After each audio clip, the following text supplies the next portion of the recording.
Dokumental edo bideo formatu batean hainbat emakume diferente eta esparru diferentetako grabaketa eta realitate hauek batzea erabaki genuen apur bat Aiaraldeako feminismo ildotik, ez?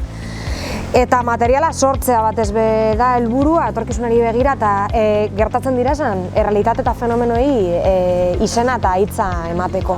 Aiaraldeko emakumeen topaketa feministatik ateratako ideia bat izan zen honakoa, herri bat autodefentsa feministan saretzen ari zela biztan zegoelako, hainbat eragilek, izan gazte talde feministek edo eta instituzioek indarkeria matxistari aurre egiteko protokoloak landu dituztelako, baina hortik harago egunerokotasunean iruditzen zitzaigun indarkeria matxistak presentzia handia duela, ez teorikoki ez, baina praktikan baietz eta garrantzitsua zela horri ere heltzea, eskualdeko adituen esperientziak eta ezagutzak partekatzea eta horri erantzutera dator ikusentzunezkoen lan hau. Dokumental formatuan egitea erabaki dugu proiektu hau eta aurkezpena azaroaren 22an izango da Amurrion eta azaroaren 25etik aurrera ikusgai egongo da aiaraldea.eus plataforman. Horrez gain gogoratzea Aiaraldean webgune espezifiko bat sortu dela,